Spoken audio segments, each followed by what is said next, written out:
ఆయన ఎవరో కూడా తెలియదు నాకు. ఎవరన్నా సక్సెస్లో వెతుక్కొని వస్తారు, అపజయాల్లో వెతుక్కొని వచ్చిన నా మిత్రుడు, ఆత్మ బంధువు త్రివిక్రమ్ శ్రీనివాస్ వచ్చి అప్పుడు జలసా తీశారు. కష్టాల్లో ఉన్నప్పుడు లేదు, అడ్వర్సిటీ రివీల్స్ ట్రూ క్యారెక్టర్ అంటారు. కష్టాల్లో ఉన్నవాడే వచ్చినప్పుడు స్నేహితుడు. అలాంటి స్నేహితుడు నాకు భగవంతుడు త్రివిక్రమ్ శ్రీనివాస్ ద్వారా వచ్చాడు. అలాగే ఎందుకు రీమేక్స్ చేశాను మీకు ఉంటుంది కదా. నా పార్టీని ఎవడు నడుపుతాడు? కొత్త కథలు తీస్తే ఎప్పుడో వెళ్ళిపోద్ది. నా భార్యని కానీ నా పిల్లల్ని కానీ ఎవరు పోషిస్తారు? నేనే పోషించుకోవాలి, దానికి డబ్బులు కావాలి, పార్టీ నడపాలి. వీటన్నిటికీ రీమేక్ అనేది నాకు కొంచెం ఈజీ దారి అయింది. సొంత సినిమాలు కొత్త సినిమాలు చేయలేక కాదు, వేరే దారి లేక.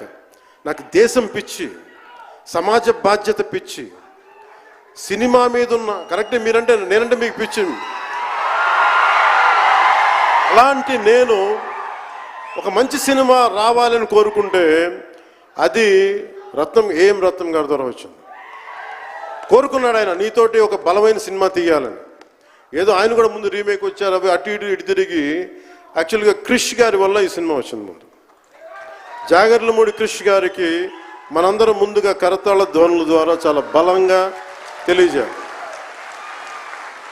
ఆయన ఒరిజినల్ ఫౌండేషనల్ వర్క్ మీద ఇది ముందు. వ్యక్తిగత కారణాలు, కొన్ని ప్రొఫెషనల్ రీజన్స్ వల్ల మధ్యలో ఆయన వెళ్ళిపోవాల్సి వచ్చింది. ఈ సినిమాకి 2 కరోనా ఇది వచ్చినాయి, 2 కరోనా వేవ్స్ కొట్టినాయి. దాని మధ్యలో నలిగిపోయింది సినిమా. అలాంటి